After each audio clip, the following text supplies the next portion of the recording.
If you only had 1 minute left to live, what would you do? It's not the sort of question you expect to hear just before your world goes dark. You might picture a peaceful moment, like the flicker of a candle burning low before its final breath. But, as I would soon learn, it's nothing like that at all.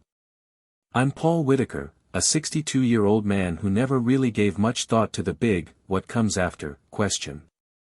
I had my life, a steady job as a lawyer, a family, and the mundane routine we all fall into without giving it too much thought. The idea of an afterlife, a spirit, a soul. I'd chalk it up to stories, to things people talk about to comfort themselves when they're scared of what they don't understand. After all, I never thought I had much to fear from death. It wasn't something that was real to me, just another eventuality, like taxes, or bad weather. But there's a moment in your life when everything changes, when life, in its cruel way, forces you to face the impossible. And for me, that moment came with a sharp, sudden pain in my chest, like a fist driving into my ribs. It happened on a crisp October afternoon, during a walk through the woods near my house in Montana. I'd always enjoyed these walks, letting my mind wander as I moved along the narrow paths, the trees surrounding me in their quiet, comforting way. But on that day, everything went silent, too silent, in a way that made the air feel heavier. The wind, which had been rustling the branches above me just moments before, stopped. The earth beneath my feet felt distant, as if I were standing on something that wasn't quite solid. I paused for a moment, trying to shake off the growing feeling that something was wrong. But then, the pain hit. A searing tightness gripped my chest, and I gasped for air, clutching at my ribcage. The world tilted sideways, my legs giving out from under me as I collapsed to the forest floor. I had no idea how long I lay there, gasping, struggling, unable to make a sound.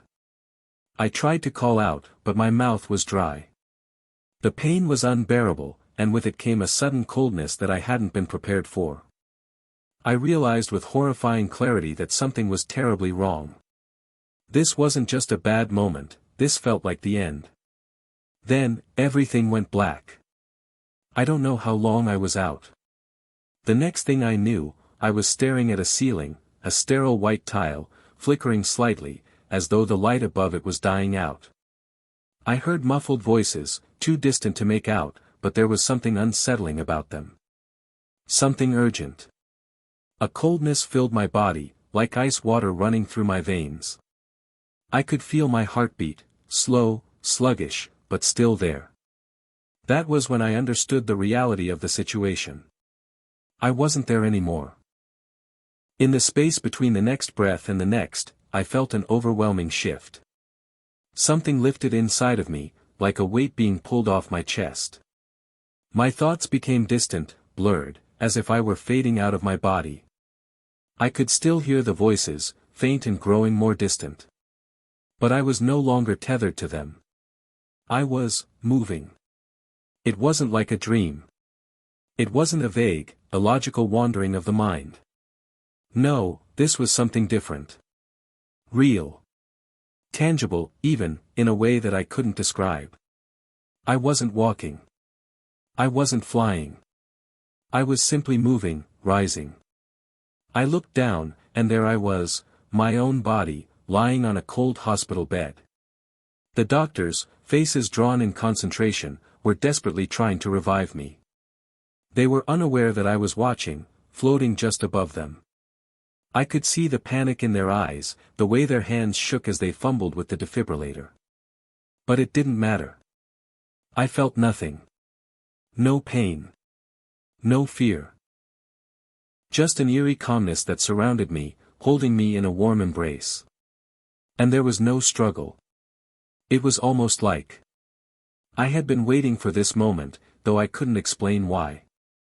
The world below me seemed so far away, like an echo from a time I could no longer relate to. I watched as my body was pushed and prodded, as life-saving measures were taken, and yet none of it seemed to matter anymore. My body, my heart, my life, they were irrelevant now.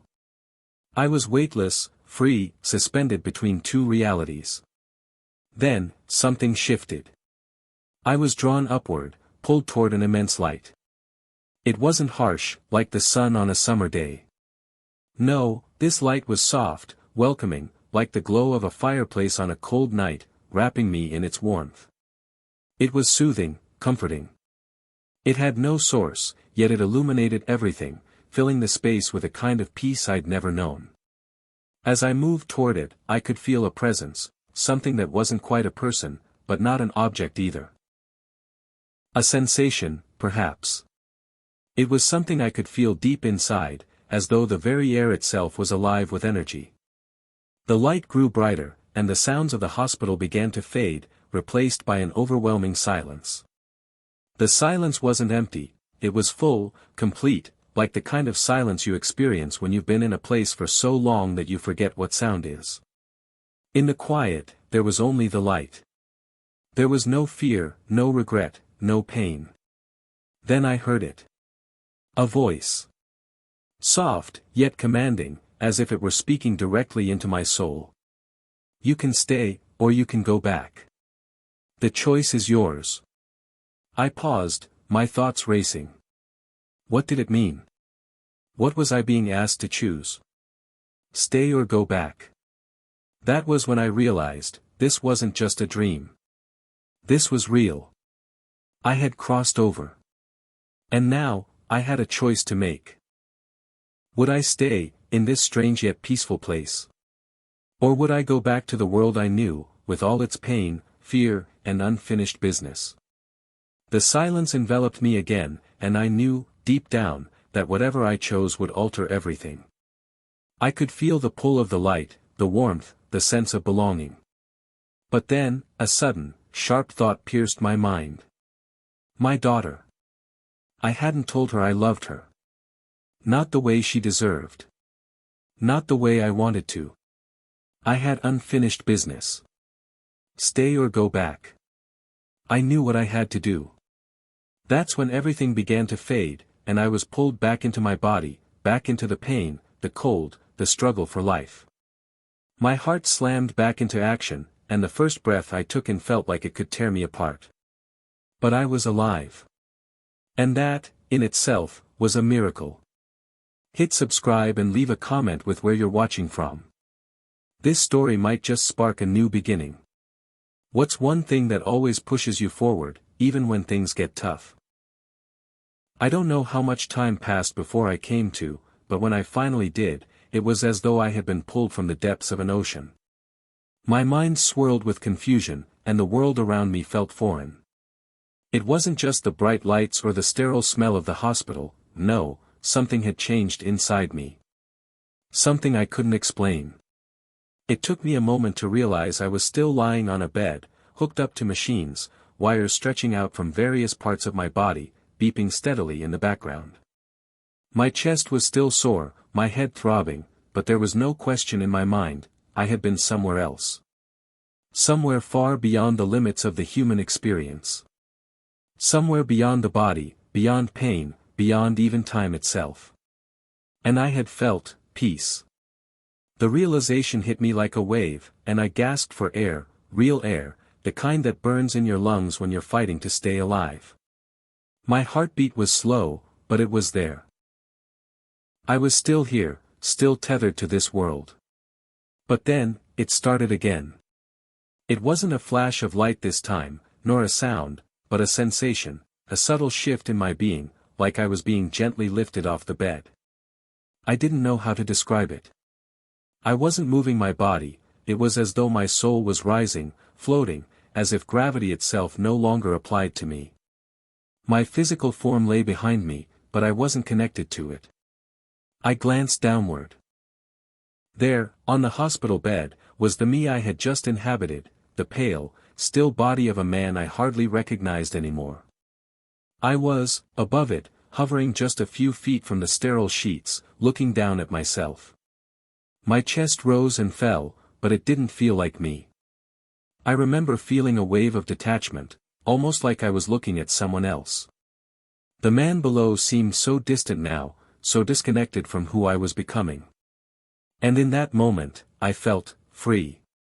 There was no pain, no weight, no limitation. I was lighter than air. It was as if the very essence of my being had been stripped from its earthly chains. I could hear the bustle of the room, but it was faint, almost muted. The doctors were still there, talking rapidly, their words unintelligible to me now. I could feel their urgency, the way they rushed around my body, trying to revive it, but I couldn't bring myself to care.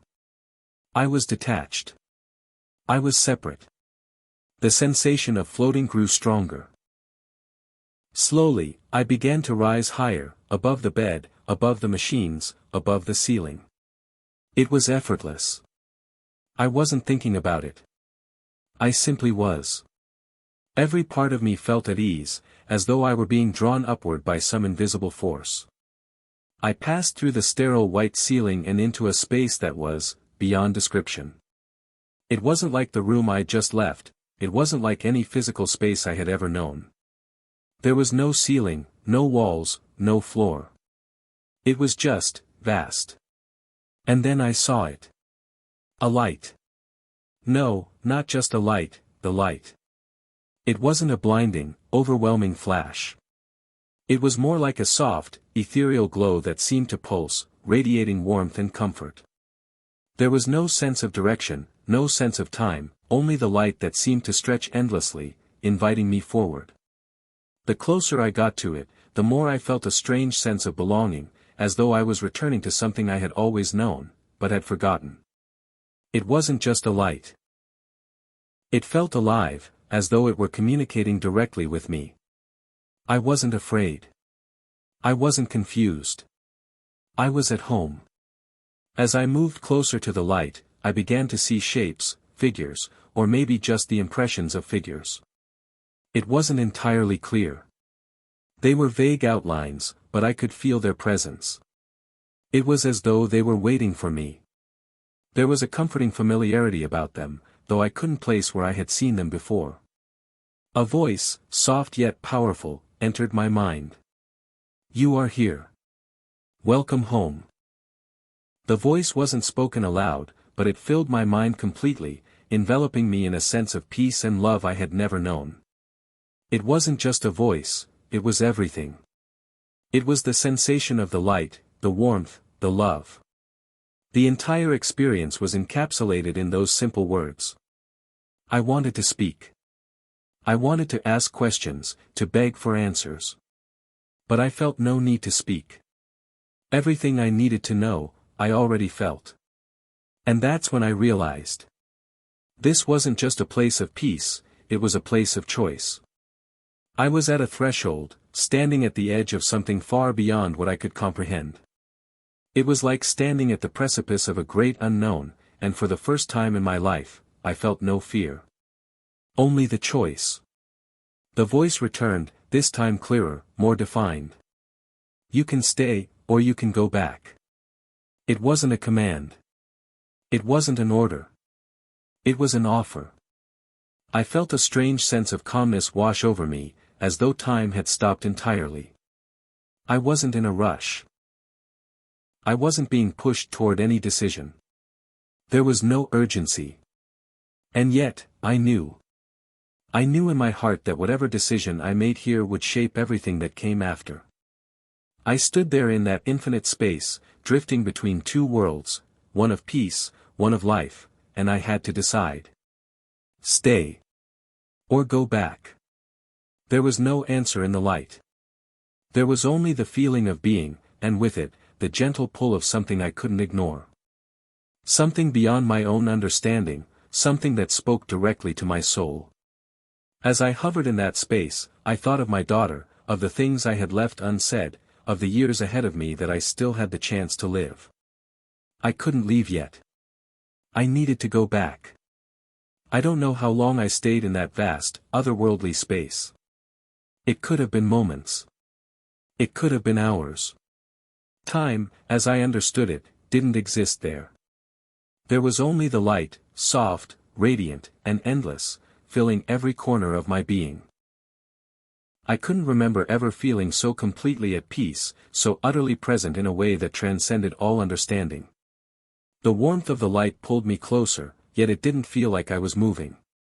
It was as though the very essence of me was being drawn into it, my soul joining with the light itself. I felt weightless, detached from the constraints of my body, as if my physical form had become irrelevant.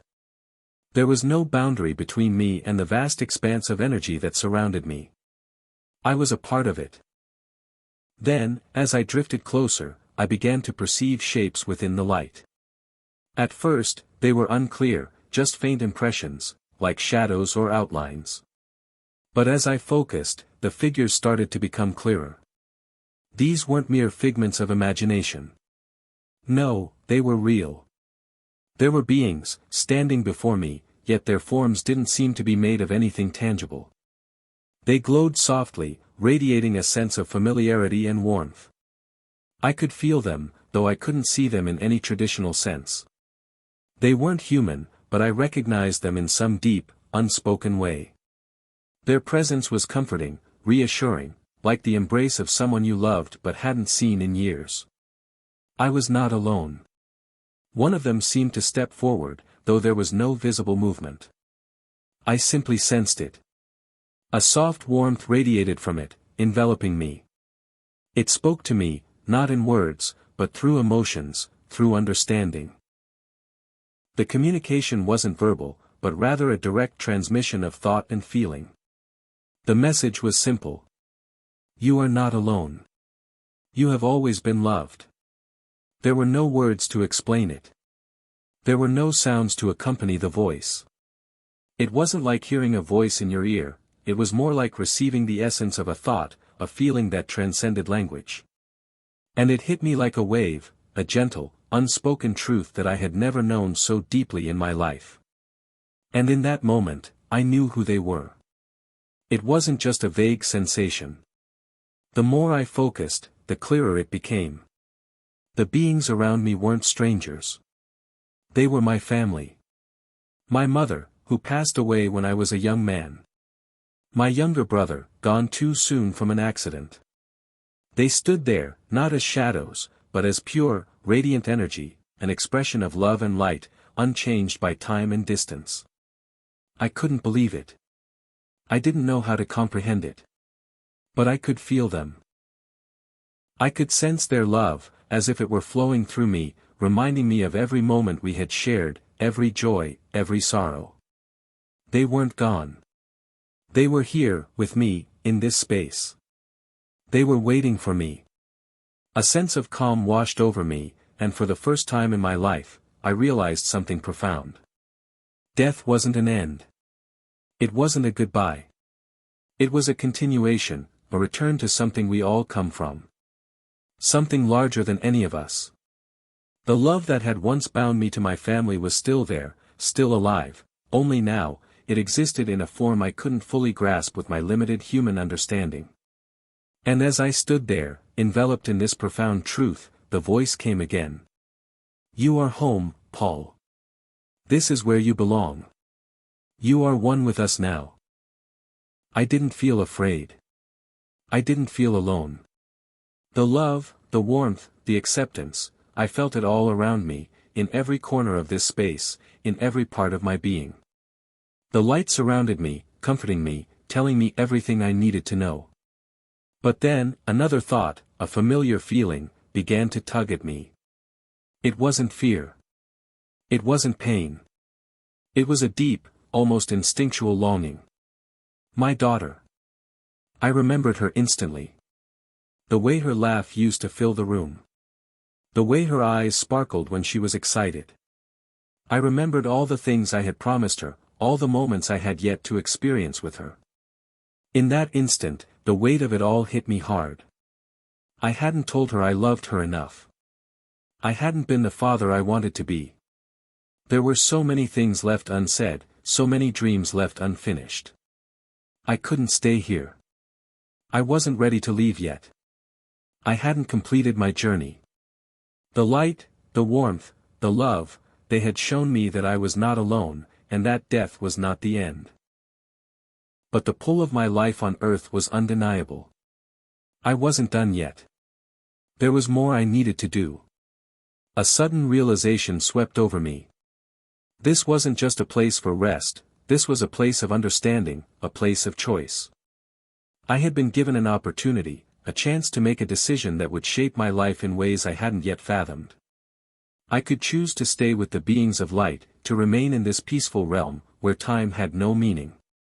Or I could choose to return, to my family, to the world I knew, to the unfinished business that waited for me. I could feel the love of my family pulling me, but I could also feel the pull of something else, the unfinished threads of my life, the love I still had to give, the promises I still had to keep. Do you wish to stay? The voice asked again, soft but filled with knowing. I stood there, suspended between two worlds, one of love and peace, and the other of unfinished business, of second chances. And in that moment, I made my decision. I wasn't ready yet. Not yet. I don't remember exactly what happened after I made the decision, but I knew, deep down, that something irrevocable had shifted. The pull to stay, to remain in that radiant embrace of love, was strong, stronger than anything I had ever felt. Yet the pull to return was even stronger. There were people I loved, people I still had to reach. And despite the profound peace that enveloped me, I knew that my journey wasn't over yet. As I stood there, the voices of my family faded, their presence becoming more distant, their warmth slipping through my fingers like grains of sand. But they didn't leave entirely. No, they remained with me, their love lingering like an aftertaste, comforting and profound. I knew that no matter what, they would always be with me, somewhere just beyond the veil, waiting. But the moment had come. I felt the light around me pulse, a soft yet undeniable tug pulling me back. Not with force, but with the kind of gentleness you might feel when a loved one tugs your sleeve to get your attention. The sensation was subtle at first, but it grew stronger with each passing second. I didn't know how it happened, but suddenly I felt the weight of my body again, the heaviness, the coldness, the pain. The hospital room reappeared before me, like a blur, flickering back into existence. The sounds, the beeping machines, the distant chatter of medical staff, all of it returned with a rush. The smell of antiseptic. The sterile, artificial light. And, most importantly, the feeling of my own body, strange, heavy, and painfully real. I gasped, my chest heaving with the effort to breathe. The sensation was overwhelming. The air tasted harsh, biting, as if I had been underwater for too long, and now I was being forced back to the surface. I felt the sharp, desperate sting of life returning to me. I wasn't sure how to process it. The transition was jarring, like waking from the most vivid dream only to realize you had no control over it. It wasn't as though I had chosen this return with the clarity I had felt in that light. No, I had simply been pulled back, as if some force stronger than my own will had decided that my time wasn't over yet. I could feel the cold hospital sheets beneath me, the pressure of the respirator mask on my face. I could hear the hurried voices of the doctors, though they sounded muffled, distant, like they were shouting through a long tunnel. My body felt stiff, aching, and I realized with a jolt that I was no longer floating above it. No, I was back in it, trapped in this fragile shell of flesh and bone, connected to the world of pain and limitation I had left behind. I struggled to open my eyes, and when I did, the harsh light from above blinded me for a moment. Paul. The voice was familiar. A nurse, I thought. I could barely focus, but I could hear the panic in her voice. Paul, can you hear me? Stay with us. I wanted to respond. I wanted to say something, anything, to let them know I was back. But my body felt foreign to me, like a stranger's. I could feel the familiar hum of pain coursing through my veins. My limbs were heavy, like they didn't belong to me anymore.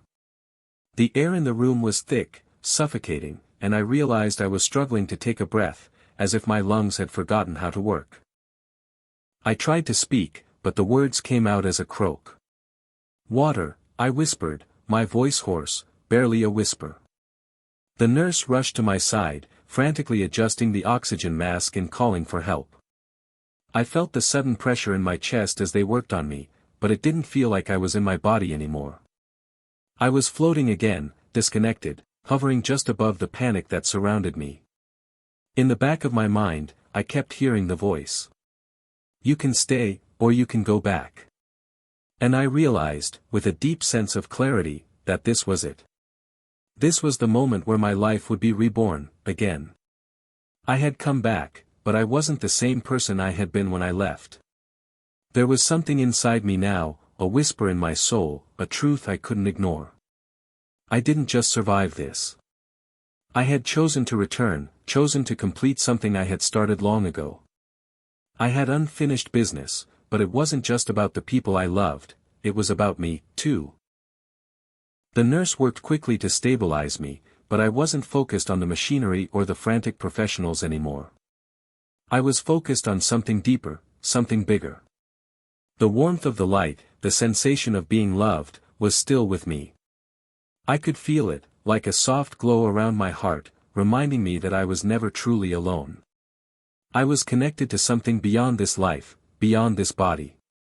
But even as I clung to the peace I had found, I felt the undeniable weight of the world creeping back into my consciousness. The familiar weight of responsibility, of expectation, of all the things I had left undone.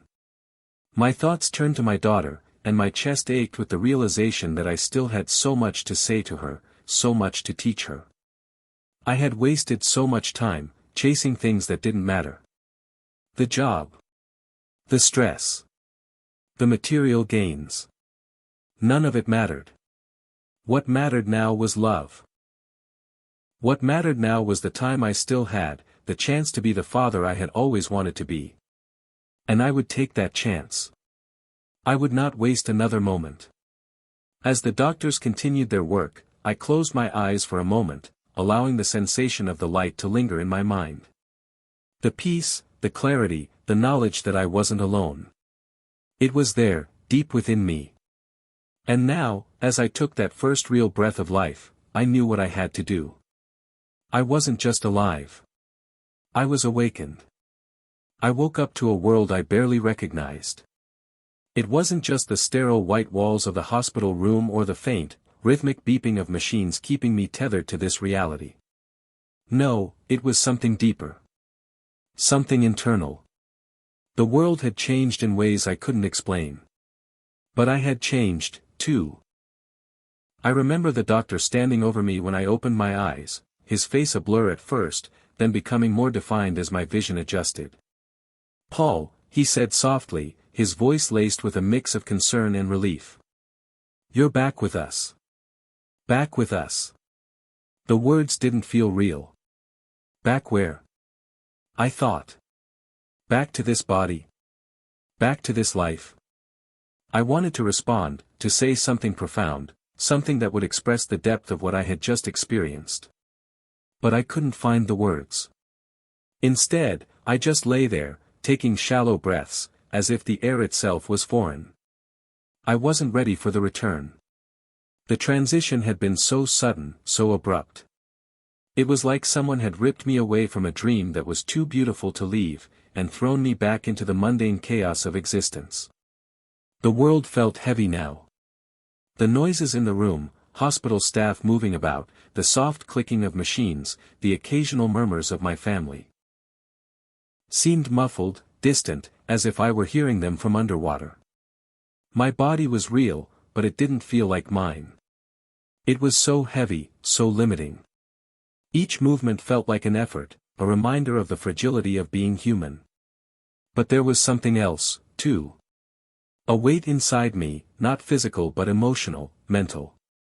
I had come back from that other place, from the light, and now I felt as though I were standing at the intersection of two worlds, the one I had left behind and the one I had just glimpsed. And I didn't know how to reconcile them. I could still feel the warmth of that light, the love, the sense of peace that had enveloped me. It was still inside me, faint but persistent, like a soft glow in the background of my mind. But now, in the cold, sterile hospital room, it felt like a distant memory, a dream fading too quickly as the world of pain and limitation tugged me back into its grasp.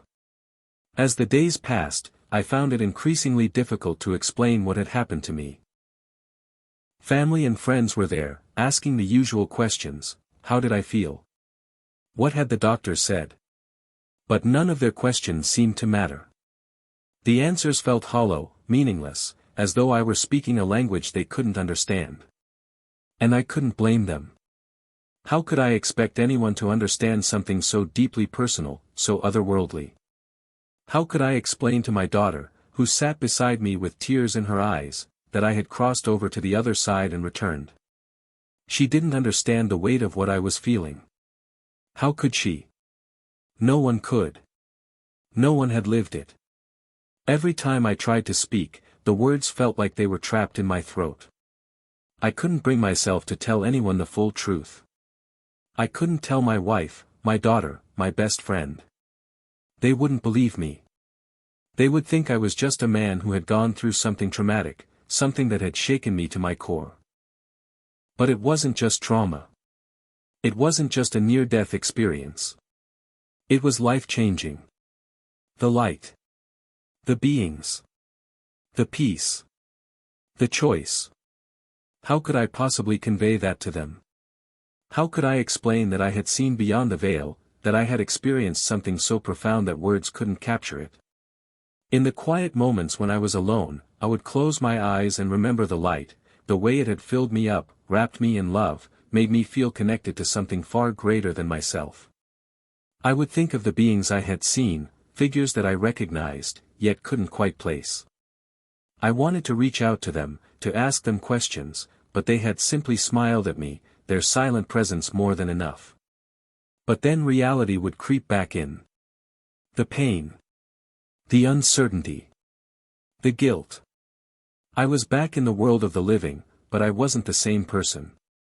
How could I be? I had witnessed something that no one else had.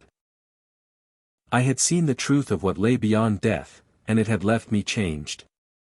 But no one could see it. No one else could understand. And so, I struggled in silence. The battle wasn't just physical anymore. It wasn't about recovery from the surgery, from the trauma of almost losing my life. It was about finding my place again, about reconciling the man I was before, with the man I had become. My wife noticed it first. She asked if I was okay, if I was feeling better, but her eyes always lingered on me, searching for something. She could sense that I was different. But when I tried to explain, the words failed me. She didn't want to hear it, and perhaps I didn't want her to, either. But it wasn't just her.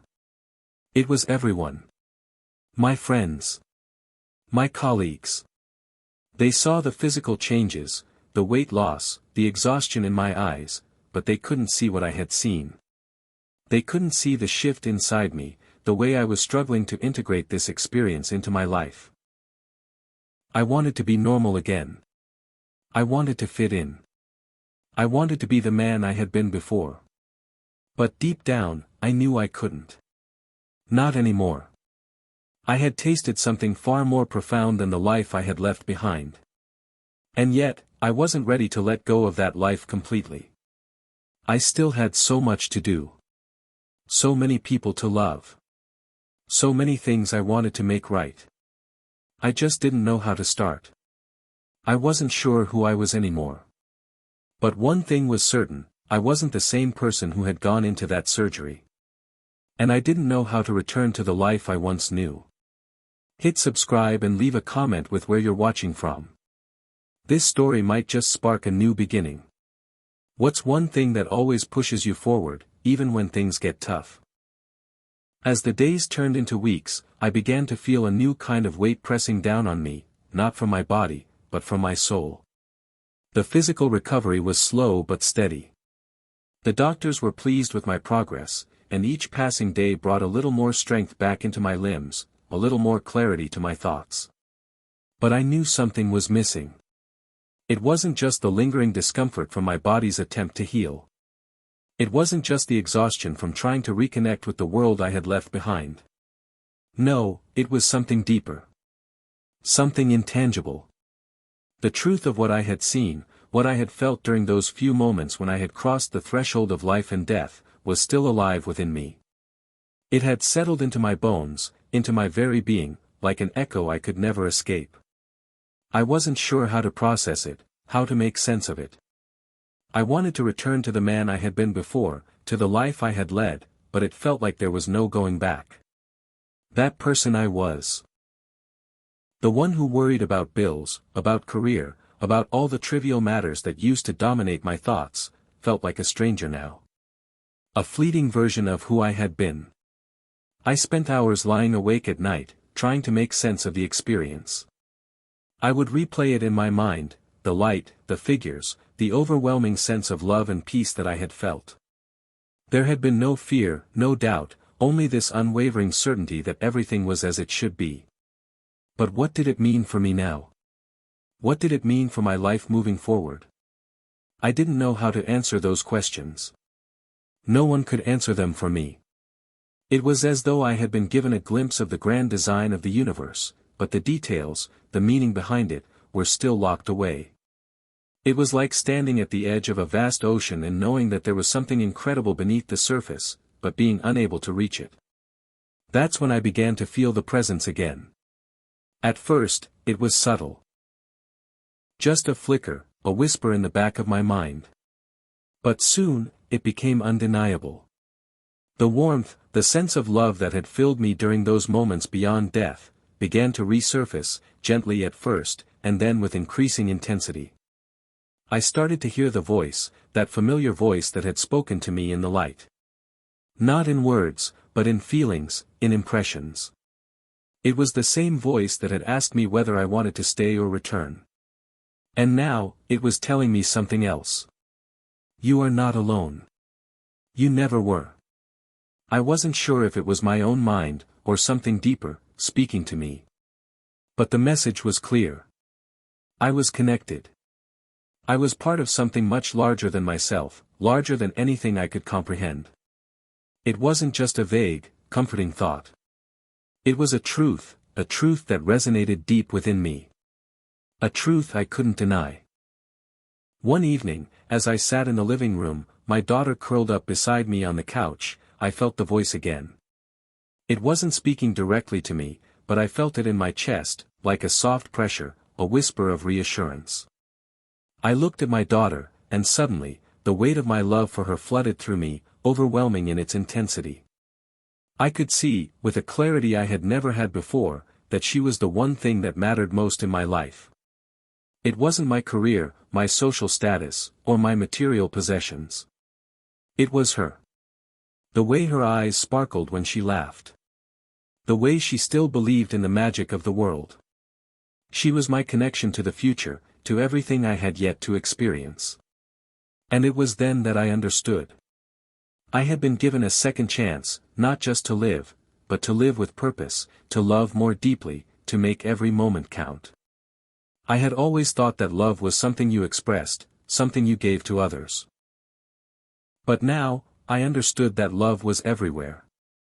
It wasn't just something I gave, it was something that flowed through me, through everything, binding the universe together in a way that I could never have imagined before. The beings in the light, the figures I had seen, they weren't just my family. They were representations of a larger truth. They were a reflection of the love that permeated everything, that connected us all, whether we were alive or dead. I wasn't sure how to explain this to anyone. I wasn't sure if anyone could understand. But I knew, deep in my heart, that I couldn't go back to my old life. The one where I had chased after fleeting things, where I had lived in fear of death, in fear of loss. I had seen what lay beyond. And what I had seen was love, pure, unending, unconditional love. It wasn't just something I experienced, it was something I was. And it was something that never died. I could feel it now, flowing through me, through the room, through my daughter as she sat beside me, oblivious to the depth of the understanding that was stirring within me. I reached out and pulled her into my arms, holding her close. And in that moment, I whispered into her ear, "I love you, more than you'll ever know. You are everything." And for the first time, I truly meant it. I had been given this second chance to love, to live with purpose, to be present. And I wasn't going to waste it. The voice spoke again, but this time, I didn't need to listen for the words. I already understood. You are on the right path. I didn't know what the future held. I didn't know how the rest of my life would unfold. But I knew that from this moment on, I would live with love at the center of everything I did. I had been given a glimpse of the infinite, and now, I would make it my reality. Even with all the clarity, the love, the sense of peace I felt, coming back to the real world after everything I'd experienced was a fight. A battle I hadn't anticipated. I had hoped, or perhaps naively believed, that my return would be smooth, that I would awaken from my brush with death like someone stepping into a new chapter of a familiar story. That I would immediately recognize my purpose and walk confidently forward, knowing what I was supposed to do next. But that wasn't the case. Not by a long shot. I wasn't just struggling with the physical pain of recovery anymore. I wasn't just healing from the surgery or trying to get back to work or to living the life I had once known. The deeper struggle, the one that gnawed at me when the room was quiet and the days stretched long, was the disconnection I felt between the truth I had seen and the life I was now supposed to re-enter.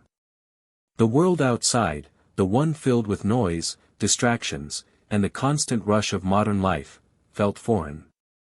It felt empty, and I found myself desperately searching for meaning in places that had once mattered.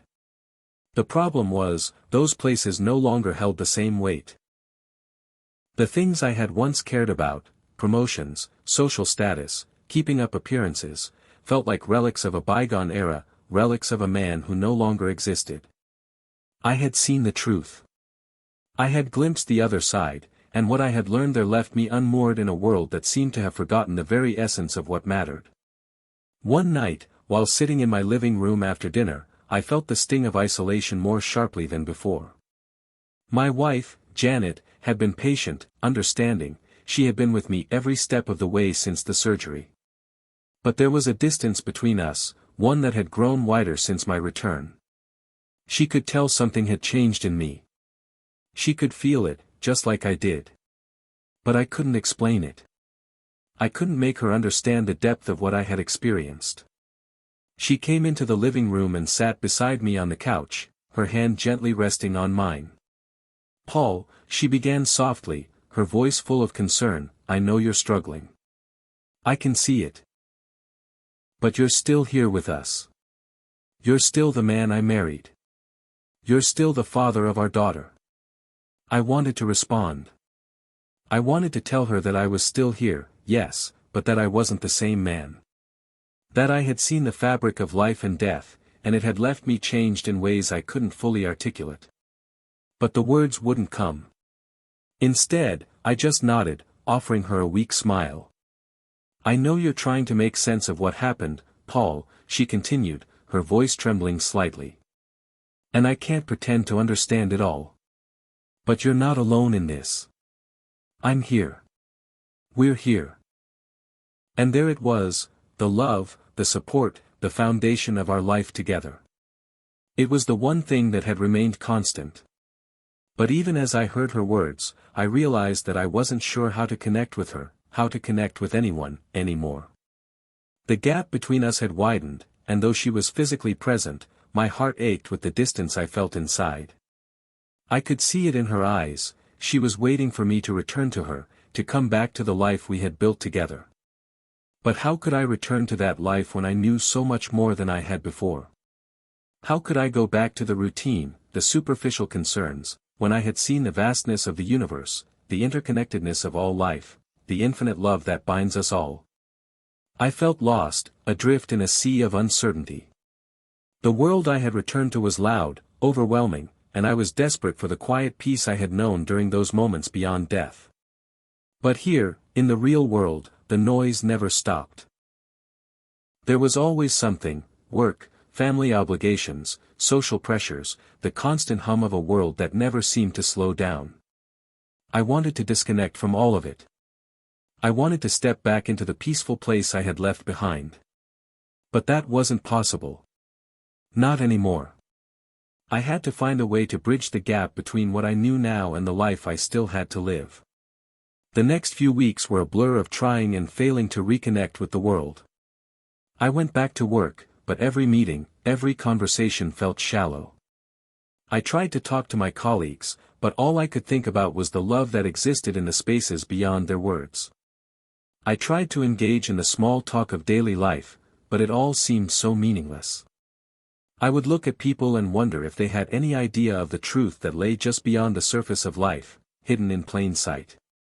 The truth I had seen, the profound interconnectedness of all things, the sense of love that transcended everything, felt like a weight on my chest.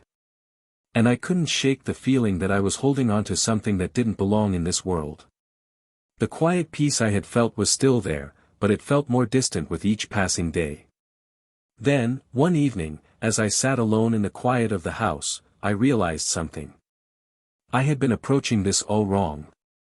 I had been trying to fit back into a life that no longer suited who I had become. But maybe the key wasn't to go back to what I had known. Maybe it was to build something new. What if this experience, the death, the light, the love, wasn't just something I had been given for myself? What if it was a gift I was meant to share? I felt a spark inside me, a tiny flicker of hope. I didn't have to fit into the old world. I could create a new way of being, a new way of living, one that reflected the truth I had seen. A life where love wasn't just a fleeting emotion, but the very foundation of everything. A life where every interaction, every decision, was guided by the understanding that we are all connected. I didn't have all the answers. But for the first time since my return, I felt something stir deep inside me, a sense of purpose, of direction. I didn't need to go back to the life I had. I needed to create the life that was waiting for me to live it. And that life began with one simple truth: love is everything. It's strange how one moment can change everything. I thought I understood that before, but after what I experienced, after coming back from the other side, I truly began to grasp the weight of those words. Before I died, I had been stuck in a rut.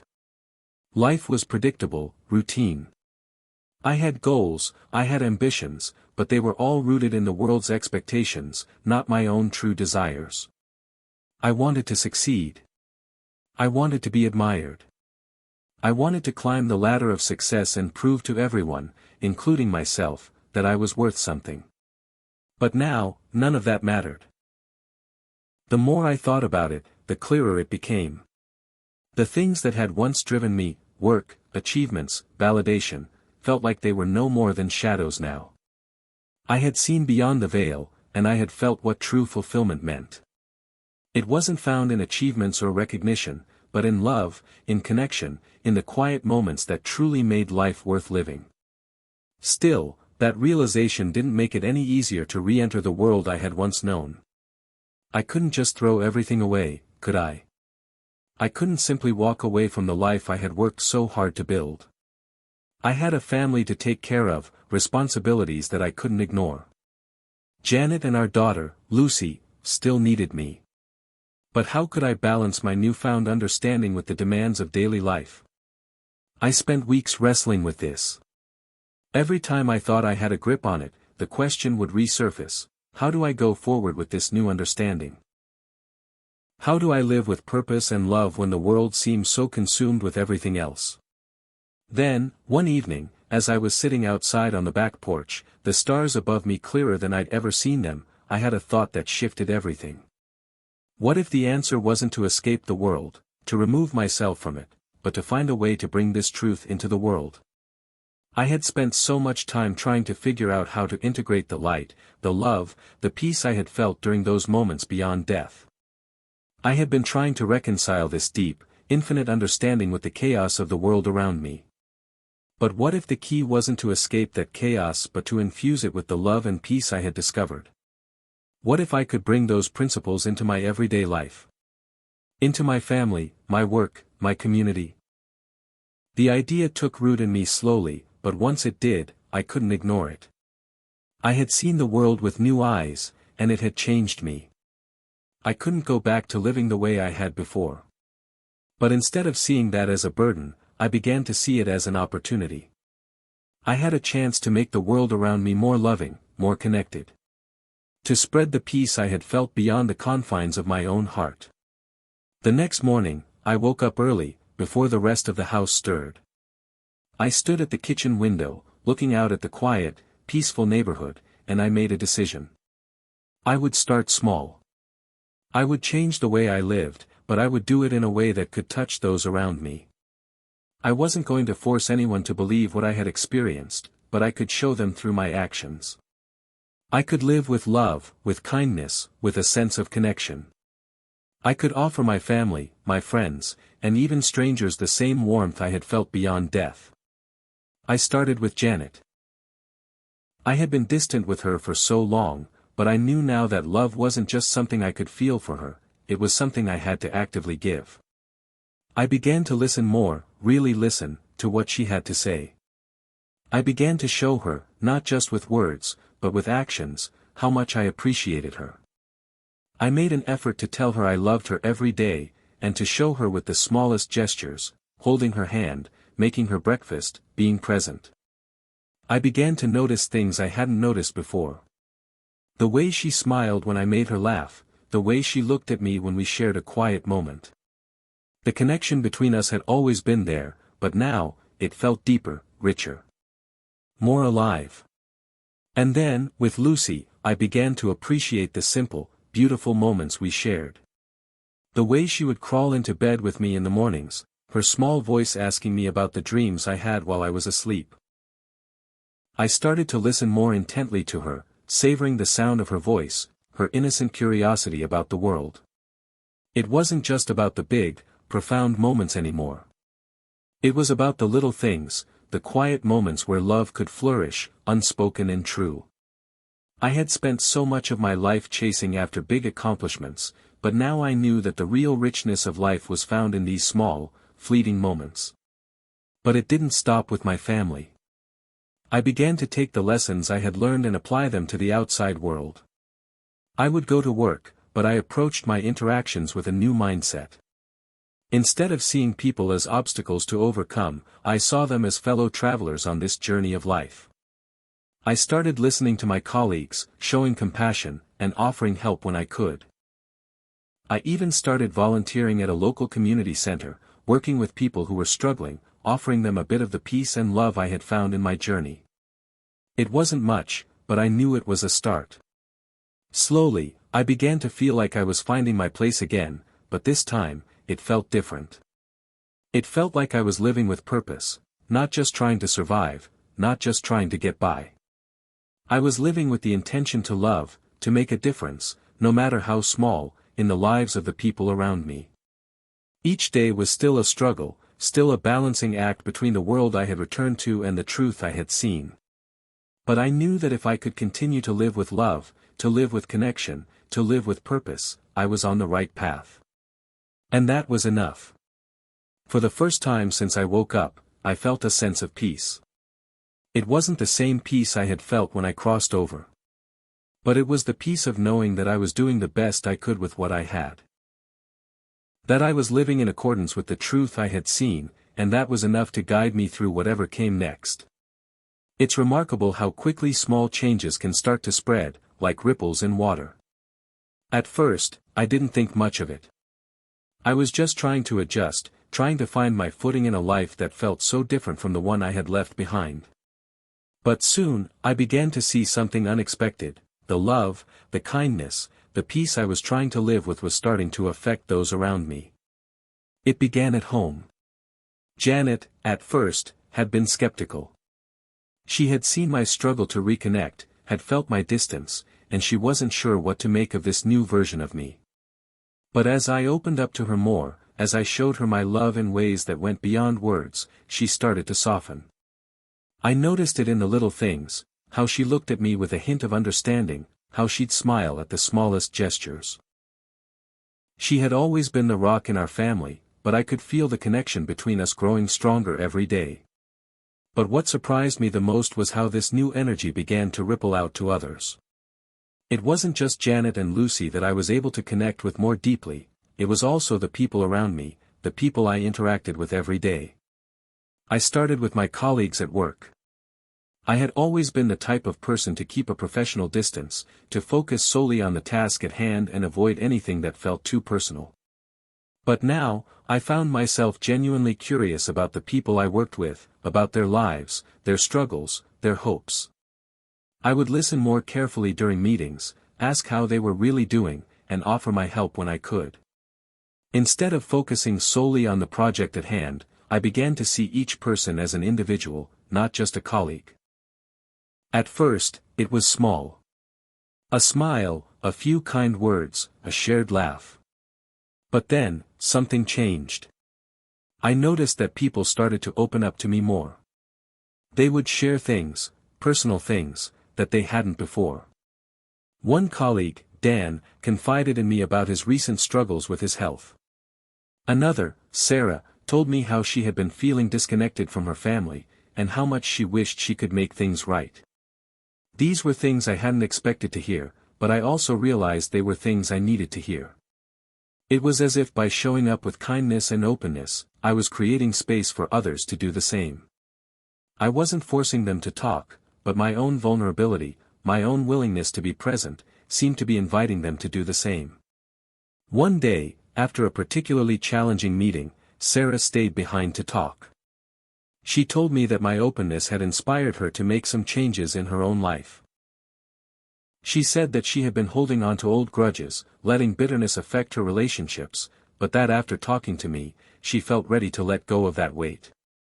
It wasn't just what I had said, but how I had listened, how I had been truly present for her, without judgment. "I'm going to reach out to my brother," she said, her voice filled with determination. "I haven't spoken to him in years, but I know it's time to make things right." It was a small moment, a simple exchange, but it left me feeling something I hadn't anticipated, a deep sense of gratitude. Not just for the opportunity to help someone, but for the realization that I wasn't alone in this journey. That by living in alignment with the love I had felt, I was creating ripples that went far beyond myself. As the weeks passed, I began to see more and more of these ripples. They weren't always grand, but they were significant. In the grocery store, a stranger held the door open for me. In a cafe, a woman smiled and struck up a conversation about how beautiful the day was. A simple act of kindness, a moment of connection, a reminder that we are all part of something larger than ourselves. I noticed these small, seemingly insignificant moments, and I realized that they were adding up. They were the seeds of change, the building blocks of something more meaningful. The more I allowed myself to live from a place of love and connection, the more I saw the same energy reflected back to me. But the ripple effect wasn't limited to my interactions with others. It was also shifting how I saw the world. I had once viewed life as a series of obstacles to overcome, challenges to face, and goals to achieve. Now, I saw life as a series of opportunities to connect, to love, and to share. I began to appreciate the simple beauty of everyday life. The sound of birds chirping in the morning, the laughter of children playing outside, the warmth of the sun on my face. These moments, which I had once taken for granted, now felt sacred. They were a reminder that love was not something I had to search for, but something that was woven into every moment of life. One day, I found myself walking through the park with Janet and Lucy. The air was crisp, the leaves turning golden with the approach of fall. We walked in silence for a while, just enjoying the peacefulness of the moment. And then, as we reached a bench, I sat down, looking at the vibrant colors around me. "It's beautiful," I said, my voice soft, "isn't it?" Janet smiled and nodded. "It really is." I took a deep breath, feeling the weight of the moment settle in. I realized that, for the first time in a long while, I wasn't thinking about what came next. I wasn't worrying about the future, the past, or anything else. I was simply present, fully immersed in the now. And in that moment, I understood something profound. The ripple effect wasn't just about how I was changing the lives of others. It was about how my own life was changing. How I was becoming more open, more loving, more connected. How, by living from a place of love, I was transforming my own experience of life.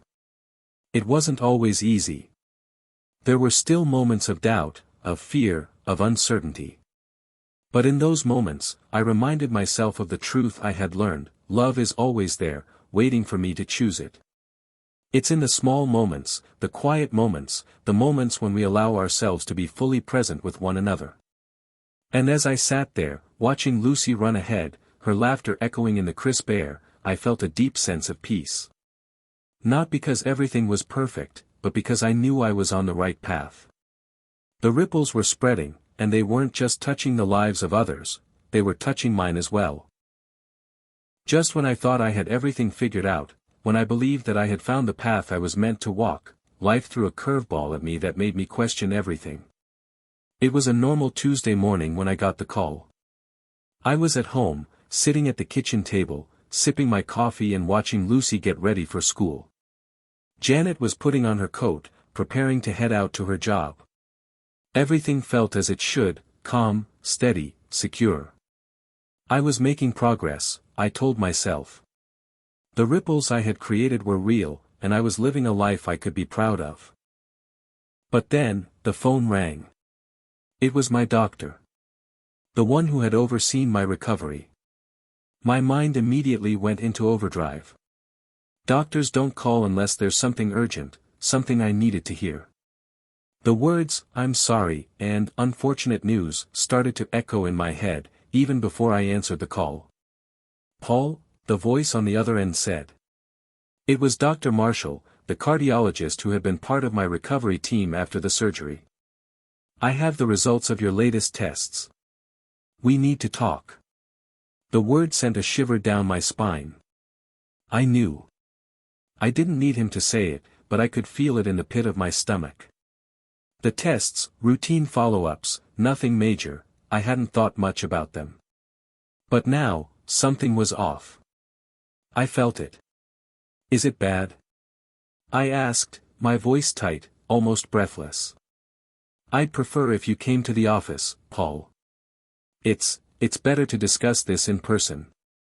I hung up the phone, my hands shaking. My chest felt tight, as though the breath was suddenly sucked out of me. Janet saw the look on my face, and she immediately came over to me, her brow furrowed with concern. "What's wrong?" she asked, her voice soft but urgent. It's the doctor," I stammered. "Something's not right. I need to go see him." Her expression softened, but I saw the worry in her eyes. Janet had always been my rock. She had supported me through everything, the surgery, the recovery, the changes. But this time, I saw fear cloud her gaze. I could feel her heart beating in sync with mine, that same dread creeping in.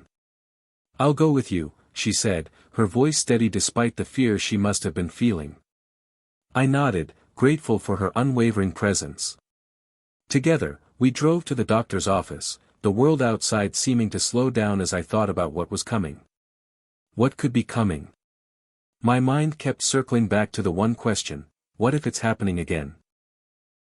When we arrived at the office, the waiting room felt colder than usual, the sterile white walls seemingly pressing in on me. I sat down with Janet, my hands trembling slightly as I clutched the armrest.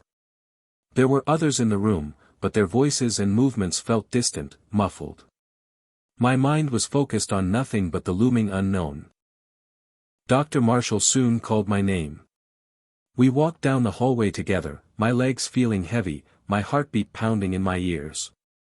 I had been through this before, the sterile rooms, the white coats, the cold, impersonal language of medicine. I had survived it before, but this time felt different.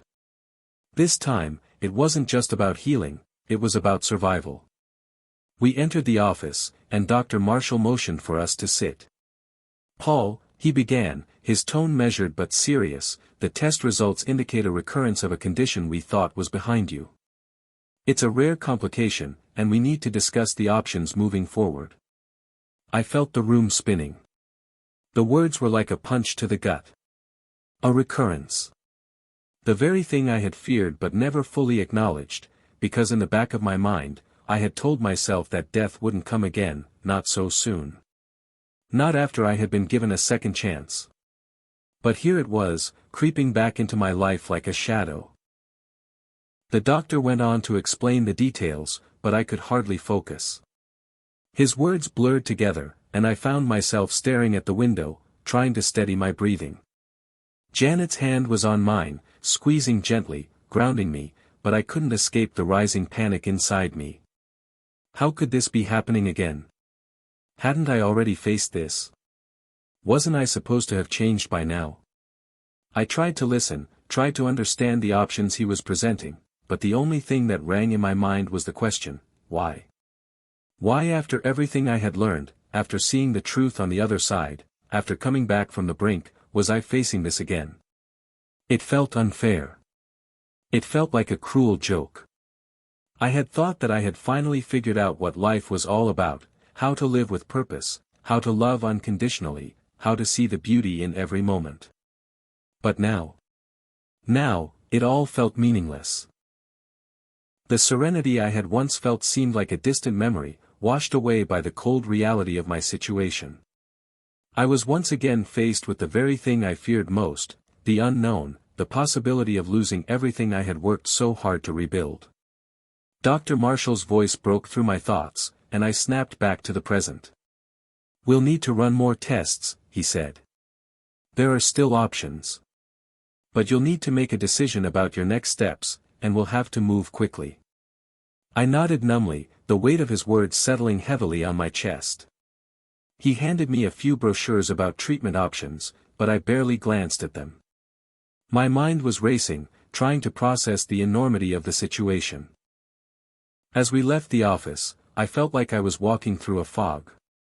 Janet didn't say much as we got into the car. I could tell she was just as shaken as I was, but she didn't know what to say. There was nothing to say. Nothing that could make this better. I looked at her, my heart breaking for the woman who had stood by me through so much. "What do I do, Janet?" I asked quietly. "What do I do if it's happening again?" She took a deep breath, her fingers brushing mine. "You do what you've always done. You keep going. You keep fighting. We fight together." Her words were simple, but they carried weight. They reminded me of everything I had learned, everything I had seen. Even when faced with the unknown, the fear, the uncertainty, I had a choice. I could choose to fight. I could choose to face the darkness with love, with hope, and with faith. But more than that, I realized that the test wasn't just about my body. It wasn't just about surviving. The real test was whether I could continue living with the same love, the same peace, the same connection I had learned to embrace. Could I still choose love in the face of fear? Could I still live with purpose, even when the outcome was uncertain? I didn't have the answers yet. But for the first time since that call, I felt a glimmer of the same strength I had discovered after my near-death experience. It wasn't about the fear of dying, it was about how I chose to live. And I was going to choose to live. Even now. The days after the doctor's appointment were a blur. I spent them oscillating between numbness and panic, between denial and acceptance. The idea that death could be at my door again felt both absurd and entirely too real. How could this be happening? Didn't I just come back from the brink?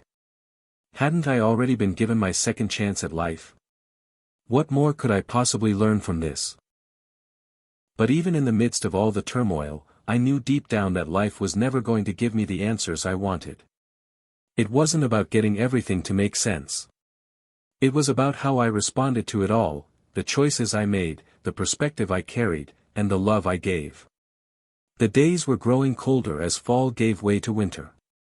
I was still living in a haze, but in the back of my mind, there was something stirring, something I had learned from my near-death experience, something I couldn't ignore any longer. It had taken me a long time to realize that life isn't about avoiding death. It's not about playing it safe, or waiting for the perfect moment. It's about how you live, right now, in the face of all the uncertainties.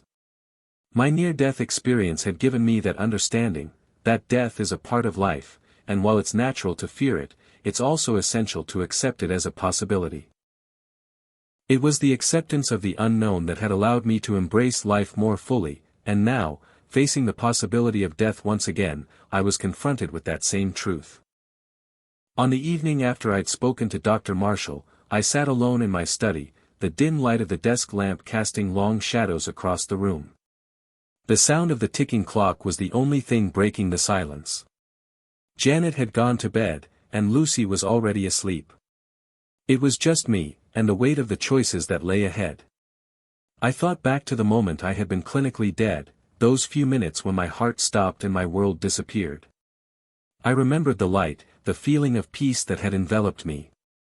And I thought about the choice I had been given, to return or to stay. The peace had been so overwhelming, the love so pure. And yet, I had chosen to return. I had chosen life. But now, sitting here, I realized that my near-death experience hadn't just been about escaping death. It had been about learning to live. I didn't need to fear death. What mattered was how I lived every day, how I chose to be present, to love, to give, and to experience this fleeting, fragile life. I had seen beyond the veil, felt what it was like to be free from the constraints of this world. But I had also returned with something greater, a new understanding of what it meant to truly live. And now, in the face of another challenge, I had to decide once more what kind of life I wanted to lead. The choice wasn't just about whether to undergo more treatment, whether to fight or to let go. It was about the choice to live with the same clarity and purpose that I had gained during my near-death experience. I had been given a gift, a glimpse of what lay beyond this life. But the true gift was the chance to embrace the life I still had. To choose to live with love, to cherish every moment, to face fear with faith. As the night stretched on, I found myself making a decision, not based on fear, but on something deeper. The doctor's prognosis had shaken me, but I had learned enough to know that the real question was not whether I would live or die. The real question was how I would choose to live in the time I had left. I stood up from the desk and walked into the living room, where Janet was sitting, wrapped in a blanket, her eyes soft and full of concern. She looked up as I entered, her expression filled with a mix of love and fear. I sat down next to her, taking her hand. I could feel her warmth, her strength, and I knew in that moment that whatever happened next, we would face it together. "I've been thinking," I began, my voice quieter than I intended. "About everything. About what we've been through. About what's to come." Janet nodded, her eyes never leaving mine. "I'm scared," I admitted, the words more vulnerable than I had intended. "I'm scared of what's happening. And I'm scared of what might happen." She squeezed my hand, the gesture gentle but strong. "It's okay to be scared, Paul. But you don't have to face it alone." "I know," I said, smiling at her through the worry. "That's the thing. I've realized something. I can't control what happens next. I can't stop time, and I can't stop what's coming. But what I can do, is live the best life I can, right now." She gave a small, understanding smile. "You've always been strong. You've already shown us what it means to fight, to love, and to live." I let out a breath I hadn't realized I'd been holding. It felt like a release, a letting go of the weight I had been carrying for so long. It didn't mean that I wasn't afraid, or that I wouldn't face challenges ahead. But I had made my peace with something crucial. I had a choice. I had a choice to face whatever came next with love, with faith, and with hope. And that was enough. It was more than enough. "I'm going to face whatever happens next with the same heart I had when I came back," I said. "I've been given another chance at life. Another chance to choose love, to choose peace, to choose joy. And that's what I'm going to do. No matter what comes next." Janet's face softened, and she kissed me on the forehead. "I'm proud of you, Paul. And I'm with you, no matter what." The weight in my chest lifted as I allowed myself to feel a peace I hadn't felt in days. There would be more tests, more uncertainty, more fear. But there was also love. And in the end, that was the most important thing. I had come back from the brink of death, and now, I was choosing to live. I was choosing to embrace every moment, to love with all my heart, and to walk through this world with faith in the unknown. And for the first time in a long while, I knew that no matter what happened, I would be okay. Hit subscribe and leave a comment with where you're watching from. This story might just spark a new beginning. What's one thing that always pushes you forward, even when things get tough?